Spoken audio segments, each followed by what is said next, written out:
이스라엘 백성들이 노예되었던 땅 이집트에서 나와왔습니다. 우리가 출애굽이라고 부르는 사건이죠.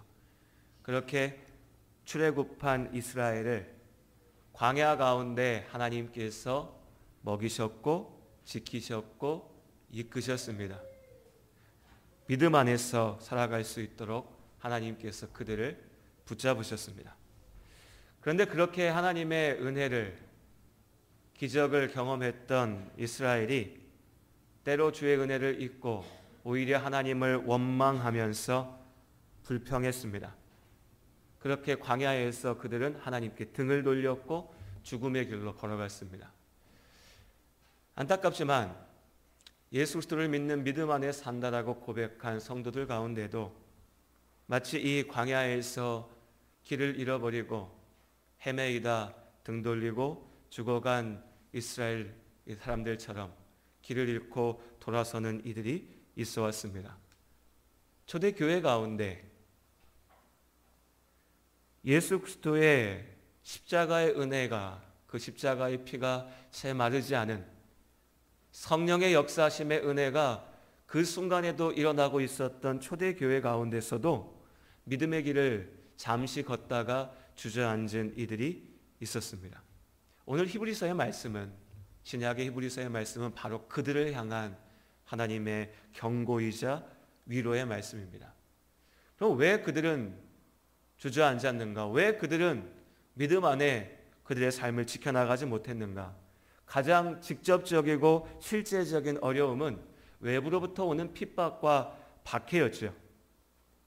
사람은 모두가 나약합니다. 모두가 다 약합니다. 입으로 저마다 나름대로 큰 소리 칠 수 있지만 우리 모두가 다 약함을 가지고 있습니다. 그래서 고난과 핍박이라고 하는 것, 외부로부터의 억압, 조롱, 비웃음, 손해보는 것들을 견뎌내고 이겨내간다는 것은 절대로 쉬운 일이 아닙니다. 생각해보면 그렇습니다. 광야에서 이스라엘 백성들은요, 하나님께서 주시는 만나를 먹으면서도 내가 원하는 고기를 먹지 못한다는 것을 가지고 불만을 갖습니다. 그 불만은 우리가 이 땅을 떠나서 차라리 이집트 땅으로 돌아가면 좋겠다라고 하는 말로 나오죠. 조금만 생각해보면 얼마나 바보 같은 소리입니까? 말도 안 되는 소리죠.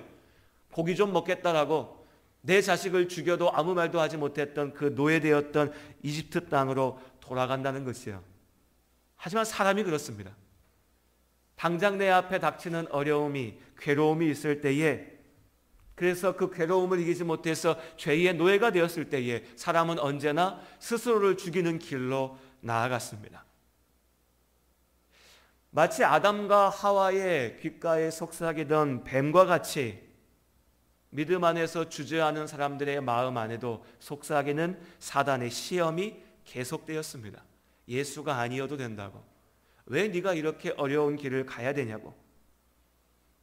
거짓 선지자들은 여기에 기름을 부었죠. 그 길만이 옳은 길이 아니라고. 꼭 예수 그리스도의 말씀만을 쫓아가야 되는 게 아니라고. 예전의 방식대로 살아도 괜찮다고. 많은 신들의 길을 쫓아가도 그들이 너를 지킬 거라고 외쳤습니다.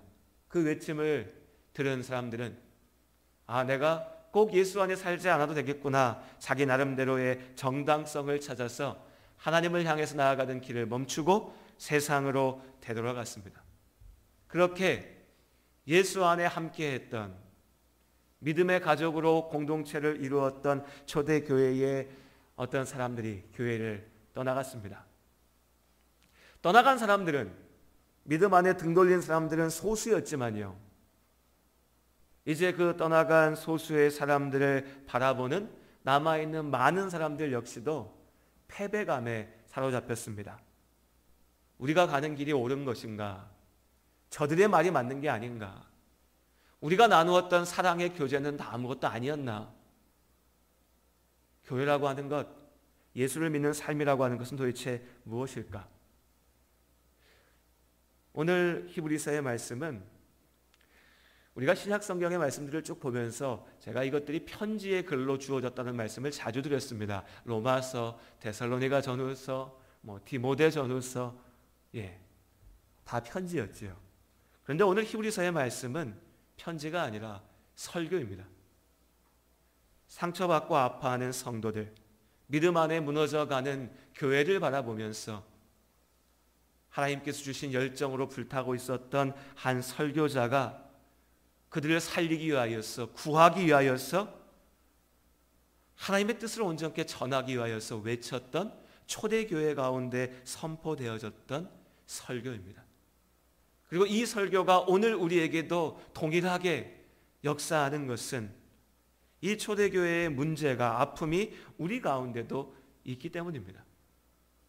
많은 이들이 믿음의 길을 도전했다가 실패합니다. 무너집니다. 등을 돌립니다. 그 모습을 바라보며 여전히 하나님 앞에 서 있는 우리가 아파하고 실망하고 상처받습니다. 그리스도인의 삶이란 건 뭔가? 예수를 믿고 나아간다는 것은 무엇인가?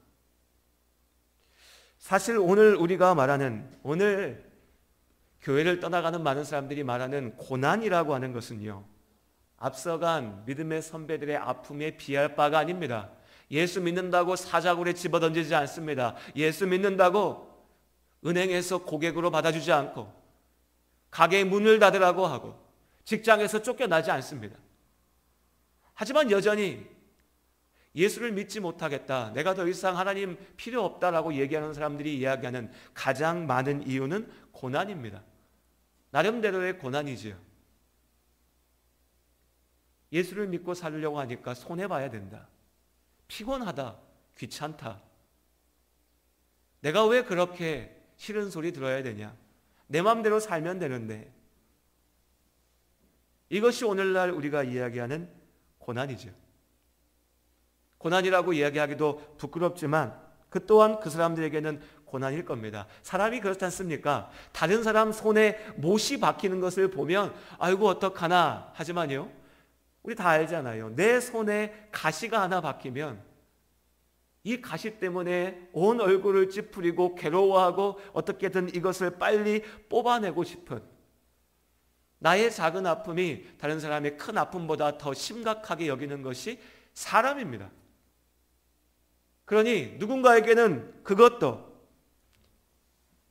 당장 보아야 될 손해도, 잠시의 시간도, 나의 귀찮음도, 게으름도, 듣기 싫은 소리들도 고난이고 어려움이라고 이야기할 수도 있을 겁니다.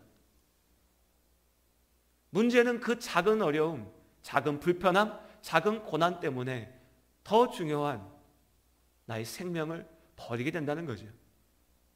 많은 사람들이 죽음의 위기 속에서 믿음으로 이겨낸 간증을 들으면서 할렐루야, 아멘을 외칩니다.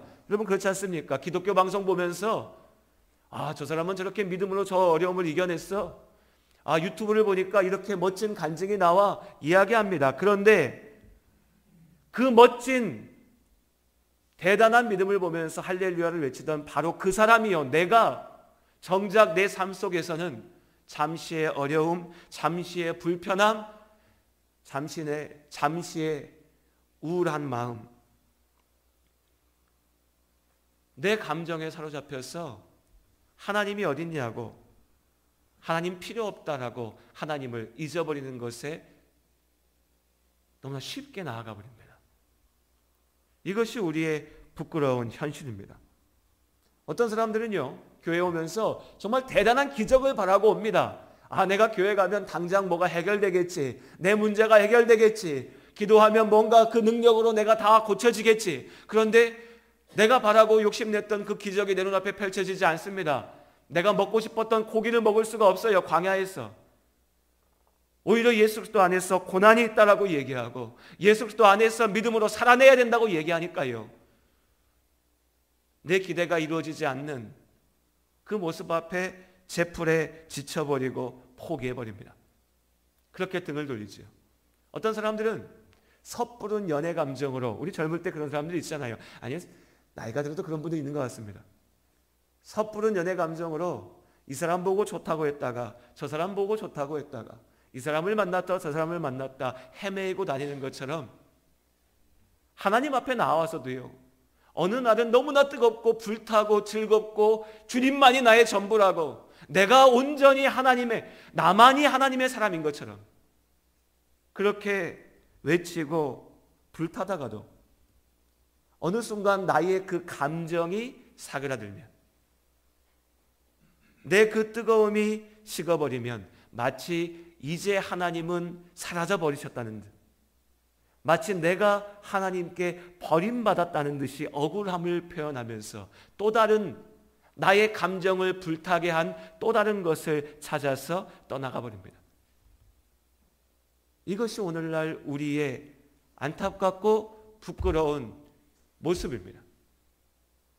하나님 앞에 서는 믿음이라고 하는 것은요, 여러분, 종교 생활이라고 하는 이름으로 가볍게 대할 수 있는 문제가 아닙니다.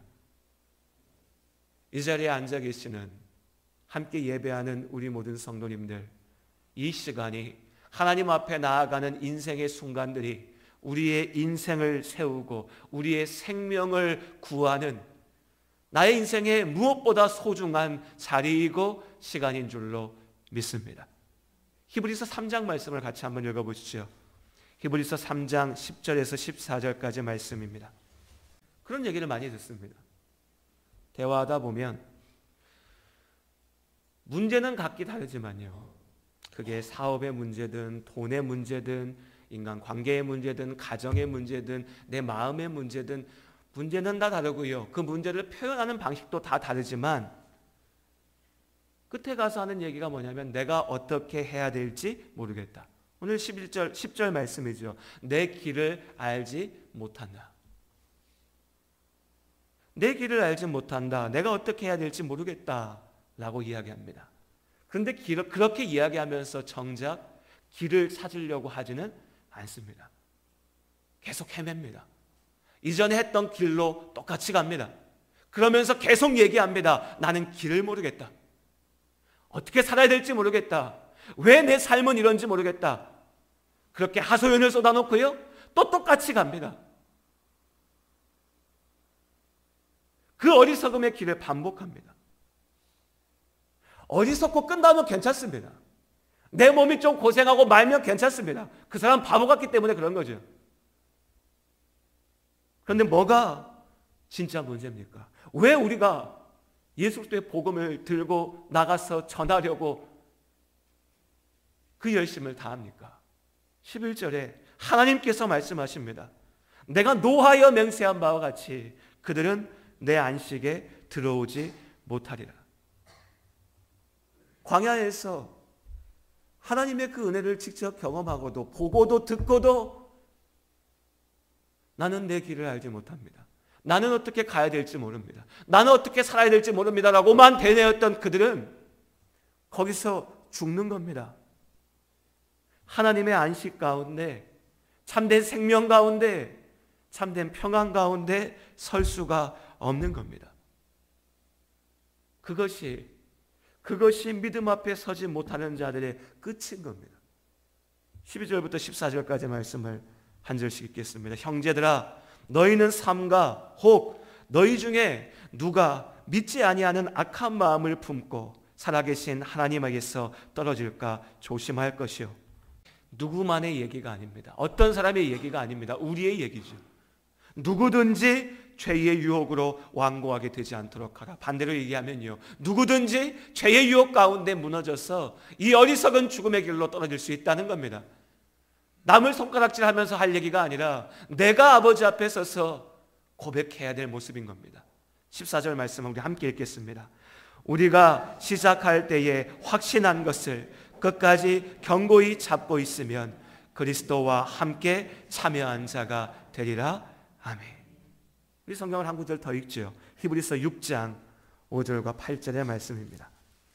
하나님을 이야기하다 하나님의 이름을 부르짖다가 내가 예수 아니면 안 된다라고 외쳤다가 그 이름을 버리고 욕되게 하는 자들에게는 희망이 없다는 겁니다. 이미 그 안에 복음이 놓여져 있는데 그 복음의 기초를 부인하고 예수 그리스도의 십자가의 은혜를 부인하고 던져버린 자들은 돌아올 수가 없다는 겁니다. 오늘 이 말씀은 영적인 상황에 대해서 말씀하지만 우리는 우리의 삶 속에서 실제로 이런 일들이 벌어지고 있다는 것을 봅니다. 어떤 사람들이 교회 다니는 사람들을 가장 핍박할까요? 누가 우리의 믿음을 가장 어렵게 할까요? 하나님을 믿었었다라고 얘기하는 사람들입니다. 오늘날에는 오히려요, 예수 믿지 않은 사람들은요, 복음을 모르는 사람들은, 하나님에 대해서 알지 못한 사람들은 꼭 교회 가야 되는 거야? 그게 꼭 필요한 거야? 꼭 그래야 돼? 이 정도에서 멈춥니다. 그래도 네가 간다면 나는 그래 알아서 해. 정말 유혹하고 핍박하고 어렵게 하는 사람들은요, 나도 이미 복음을 알아 라고 얘기하는 사람들입니다. 나도 교회를 다녀봤어. 나도 믿음을 경험해봤어. 나도 열심히 섬겨봤어. 나도 은혜를 받아봤어. 나도 해봤는데 너 그럴 필요 없어. 나도 가봤는데 그거 아니야. 나도 기도해봤는데 안 되더라. 나도 복음 안에서 믿어봤는데 그거 필요 없더라. 자신의 경험을 가지고서 그것이 진실한 것인지 아닌지도 분별할 수 없는데 그것을 가지고서 다른 이들이 하나님 앞에 나아가는 그 믿음조차도 회방하고 있죠. 하나님을 조롱하는 겁니다. 하나님의 일을, 성령의 역사를 가로막는 거죠. 소망이 없습니다. 오늘 하나님께서 분명하게 말씀하십니다. 그들 가운데는 소망이 없습니다. 하지만 그렇다고 해서 오늘 히브리서의 말씀이 교회 다니다가 안 다닌 사람들은 다 지옥 갈 거야, 저주받을 거야, 버림받았어, 희망이 없어, 이걸 얘기하려고 주신 말씀은 아닙니다.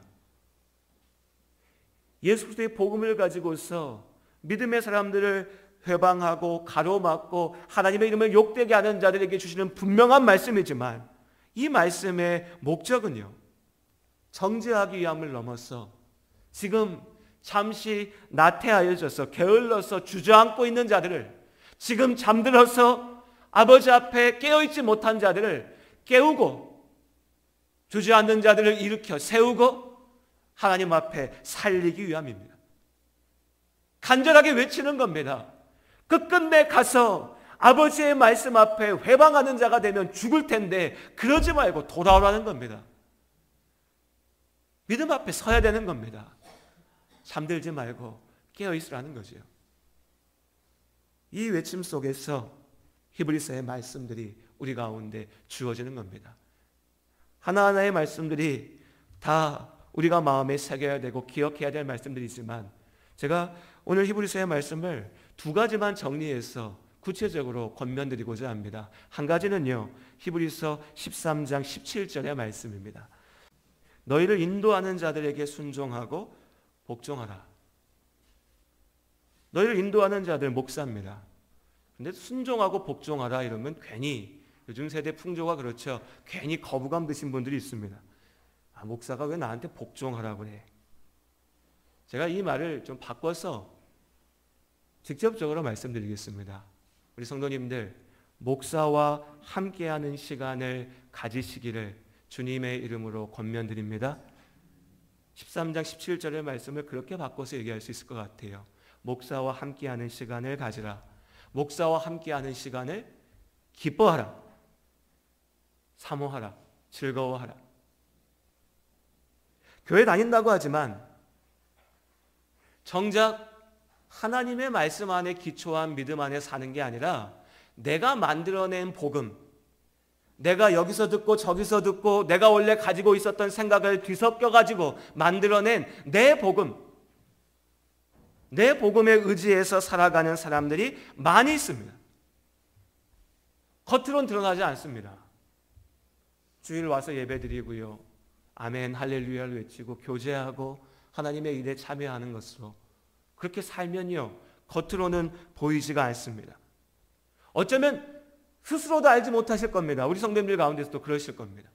나는 잘 살고 있는데, 나는 예수 잘 믿고 있는데 뭐가 문제지?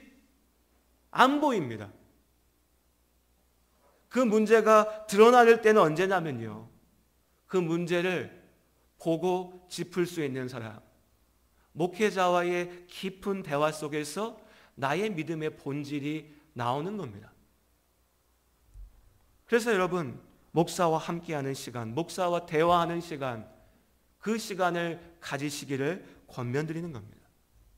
목사가 대단한 사람이니까 함께하라고 말씀드리는 거 아닙니다.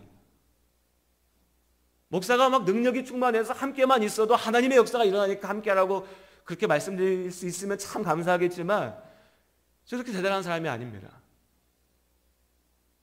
그냥 평범한 사람이고요. 모자라고 부족한 사람입니다. 그런데 왜 목사와 함께 해야 되냐? 여러분, 최소한 목회자와 함께 대화할 때 그 대화의 중심에는 하나님의 말씀이 있습니다. 사업을 놓고 이야기합니다. 제가 뭘 알겠습니까? 사업하시는 분들이 잘 알죠. 아무것도 모릅니다.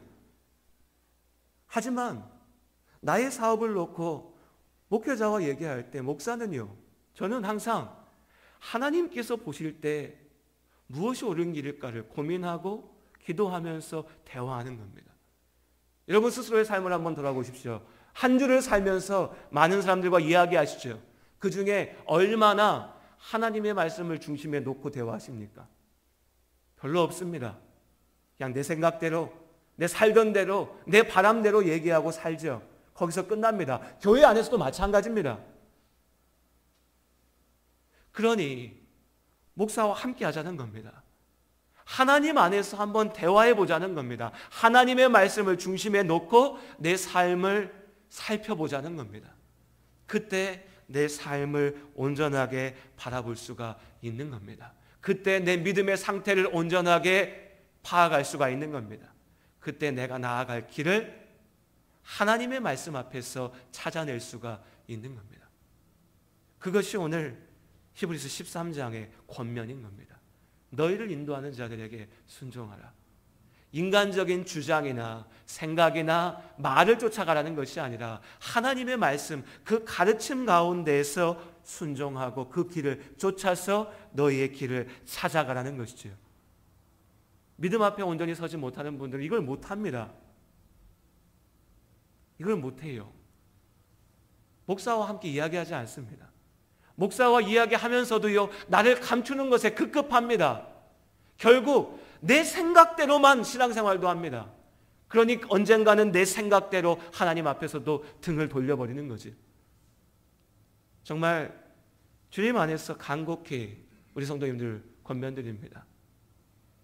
우리 성도님들과 함께 나누는 시간을 갖기를 원합니다. 그리고 두 번째 권면은요, 3장 1절에 있습니다. 목회자를 통해서 하나님에 대해서 알아가는 시간이 참 중요합니다. 대화의 시간이 중요하고요, 설교의 시간이 중요합니다. 성경 공부를 통해서 하나님의 말씀을 알아가는 시간들이 중요합니다. 앞서 권면드렸던 것처럼 목사와 함께하는 시간, 그 시간이 중요합니다. 하지만 우리의 믿음은 결코 그렇게 주어지는 지식만으로, 생각만으로, 인간의 권면만으로 세워지지 않습니다. 예수 그리스도의 복음을 듣고 배워서 기억하고 있다면 이제 그 복음이 나의 삶을 살려야 됩니다.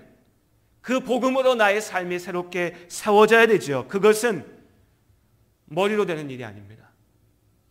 오직 하나님의 능력의 손길 가운데, 하나님의 은혜 가운데만 이루어지는 줄로 믿습니다. 성경에서 안다라고 하는 표현은요, 부부간의 관계에서 사용되어집니다.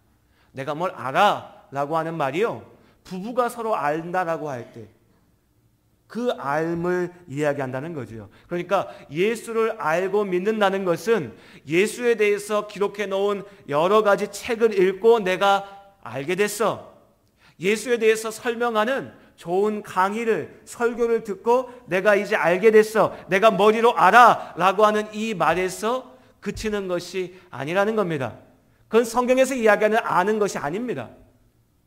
성경에서 하나님께서 말씀하시는 안다는 것은요, 마치 부부가 서로 긴 시간을 살아가면서 부닥거리면서 경험하면서 실제적으로 체험하면서 알게 되는 것처럼 예수를 안다라고 하는 것은 예수 그리스도와의 인격적인 관계 속에서 세워져가는 시간들인 겁니다. 출애굽한 이스라엘 백성들은 광야에서 하나님을 알아갔습니다. 말씀으로 들었지만 그 말씀에서 그친 것이 아니라 날마다 하나님께서 주시는 만나를 먹었고 날마다 하나님께서 인도하시는 불기둥과 구름기둥을 보고 나아갔습니다. 죄를 지은 자들이 죽어가는 것을 보았고 고통 속에서 하나님께서 살리시는 것을 보았습니다. 그렇게 하나님을 경험하면서 그들은 마침내 하나님을 안다라고 이야기할 수 있었습니다. 그렇게 하나님을 알게 된 이스라엘의 광야 세대는, 광야에서 나고 자라난 새로운 세대는 하나님의 은혜로 약속하신 땅 가나안에 들어가게 되죠. 우리도 마찬가지입니다. 예수 그리스도를 알아야 됩니다. 알기 위해서 목사를 통해서, 목회자를 통해서, 가르치는 자를 통해서 우리가 배우고 듣고 기억하지만 그것을 넘어서서 내가 직접 하나님을 만나야 됩니다. 예수의 은혜를 붙잡아야 됩니다. 삶 속에서 예수 그리스도의 사랑을 경험해야 됩니다. 그래서 우리가 기도해야 됩니다. 사랑하는 우리 예담교회 성도님들, 날마다 깨어 기도하는 우리가 될 수 있기를 소원합니다. 날마다 깨어 기도하시기 바랍니다. 내 삶이 왜 이런가? 나는 왜 길을 찾지 못하고 헤맨가? 한탄만 할 것이 아니라 아버지 앞에 기도해야 됩니다. 예수 그리스도의 은혜를 구해야 됩니다. 그리고 그렇게 기도한 대로 우리의 삶을 하나님 앞에 온전히 맡겨야 됩니다. 순종해야 됩니다. 아브라함이 순종함으로 하나님께서 가라 하신 길로 갈 때 하나님께서 그에게 복을 주신 줄로 믿습니다. 고민만 하지 마시고요. 주저주저만 하지 마시고, 주일날 와서 설교 듣고 그래 나도 그래야 되는데 저 말이 맞을 것 같은데 그렇게만 하지 마시고요. 순종하십시오. 하나님 말씀 앞에요. 도전하십시오. 믿음으로 내 삶을 걱정과 근심이 아니라 하나님의 능력 가운데 맡기시기를 바랍니다. 오늘 3장 1절 말씀처럼 예수 그리스도를 깊이 생각하는 겁니다. 히브리서 1장부터 9장까지 말씀은요, 예수님이 누구신지에 대해서 계속해서 이야기하고 있습니다. 대제사장 되시는, 우리를 구원하신 예수 그리스도의 십자가에 대해서 계속해서 얘기하고 있습니다. 왜요? 지금 이 말씀을 듣는 교회는 누군가는 등 돌리고 교회를 떠나가고 남아있는 성도들은 아파하고 괴로워하고 힘이 빠져 있는데 왜 이렇게 얘기합니까? 우리의 능력의 시작은 예수 그리스도시기 때문입니다. 다른 좋은 말로 위로하는 것이 아니라 예수를 기억하라. 예수를 생각하라. 우리의 구원이, 우리의 믿음이 어디에 있는지를 기억하라. 이것이 하나님께서 히브리서의 말씀을 통하여 우리에게 주시는 생명의 약속입니다. 예수 그리스도를 깊이 경험하고 기억하며 생각하는 삶이 되시기를 주님의 이름으로 축복합니다. 오랜 시간 믿음 안에 살아오신 성도님들이시라면 믿음 안에 산다라고 하는 것이 어떤 것인지를 아실 겁니다. 믿음의 삶은 단거리 달리기가 아니지요. 마라톤입니다. 잠시 걷고 끝나는 산책이 아니라 물을 건너고 산을 넘는 긴 여행입니다. 이 긴 여행의 길을 믿음 안에 걸어갈 때에 비로소 하나님께서 주시는 참된 은혜가 무엇인지 경험할 수 있습니다. 참된 기쁨과 행복이 무엇인지 그때 비로소 알 수 있습니다. 긴 여행의 길을 계속해서 걸어갈 때요. 이 길 속에 하나님의 사랑을 알게 됩니다. 그리고 마침내 우리의 긴 여행이 끝나는 그날 하나님 나라의 온전하신 축복을, 영원한 생명을 누리게 되는 줄로 믿습니다. 우리 눈에는 이 길의 끝이 보이지 않습니다. 그저 계속해서 가야 되는 끝없는 여행처럼 보이죠. 그래서 세상을 바라보고 주저앉는 자들이 나옵니다. 그래서 등 돌리고 떠나가는 자들이 나옵니다. 하지만 하나님께서 분명하게 약속하십니다. 잠시의 더위와 오르막에 지치지 않고 포기하지 않고 걸어갈 때 하나님께서 시원한 그늘로, 생명의 물로, 주님의 손길로 우리를 위로하시고 채우시고 인도하실 줄로 믿습니다. 히브리서 11장에는 우리에 앞서서 이 긴 여행의 길을 걸어간 많은 사람들의 이름이 등장합니다. 노아의 이름이 아브라함과 이삭과 야곱과 모세와 라합과 다윗의 이름이 이어집니다. 우리가 알고 있는 것처럼 이 사람들은 결코 완벽한 사람들은 아니었습니다. 죄가 없고 실패를 모르는 사람들이 아니었습니다. 그들의 인생이 정말 꽃길만 펼쳐졌던 것도 아니었습니다. 어쩌면 우리보다 더 괴로웠고 더 힘들었고 더 눈물 흘릴 일이 많았고 더 큰 유혹과 고난 가운데 시달리는 그런 삶이었습니다. 하지만 그럼에도 그들은 끝내 믿음으로 자신들의 삶을 이겨냈습니다. 그리고 하나님께서 믿음 안에 살아난 그 길을 축복하십니다. 오늘 이 히브리서의 말씀을 처음 들었던 초대교회의 성도들 역시도 하나님의 은혜를 경험한 사람들이었습니다. 그들도 때로 고난을 이겨냈습니다. 믿음을 지켜왔습니다. 하지만 시간이 길게 지나가다 보니까 이 믿음 안에 살아낸다라고 하는 것이 어렵고 괴롭고 지치고 힘들었습니다. 그들에게 하나님께서 말씀하시는 겁니다. 힘들고 지치고 고되지만 일어나야 된다는 겁니다. 다시 나아가야 된다는 겁니다. 잠시의 어려움 때문에, 답답함 때문에, 잠시의 욕심 때문에 무너져 버리면 죽는다는 겁니다. 믿음의 삶은 농사 짓는 것과 비슷한 것 같습니다. 나라고 하는 땅을 망치려고 하는 잡초와 독초들은요, 어쩜 그렇게 씨 뿌리지 않아도 어디서 날라와서 씨를 내리고 뿌리를 내리고 자라나는지 모릅니다. 독초와 잡초들은 아무가 돌보지 않고 내버려둬도 그냥 그렇게 자라나서 그 땅을 망쳐버리는 거죠. 제대로 된 열매를 맺기 위해서는 땅을 갈아야 되고요, 씨를 뿌려야 됩니다. 쉬지 않고 못된 풀들이 자라나지 않도록 잡초를 뽑아내고 잘 열매 맺을 수 있도록 돌봐야 되지요. 이것이 믿음의 밭을 지켜내는 방법입니다. 나라고 하는 인생의 믿음의 밭을 지켜내기 위해서 우리에게 필요한 것이 이 오래 참음, 쉬지 않고 나아가는 농부의 지혜입니다. 다만 두려워하지 않을 것은 이 모든 길 가운데 하나님께서 우리를 지키시는 농부가 되실 줄로 믿습니다. 주께서 씨를 뿌리셨고요, 주님께서 지키십니다. 그러니 우리는 그 주님을 의지하며 우리의 밭을 지켜나가면 될 것입니다. 사랑하는 우리 담교 성도님들, 인생의 길을 걸어가며 믿음의 유혹을 느낄 때가 참 많이 있습니다. 때로 지치고 답답하고 괴로울 때도 있지요. 그때가 더욱 주님 앞에 나아갈 때인 줄로 믿습니다. 날마다 기도하며 하나님께서 세우신 목회자와 함께하며 주님의 은혜 가운데 우리 각 성도님들에게 주신 믿음의 밭을 잘 세워가는 축복의 삶이 되시기를 주님 안에 다시 한번 축원합니다. 기도하겠습니다. 하나님, 우리가 나아가는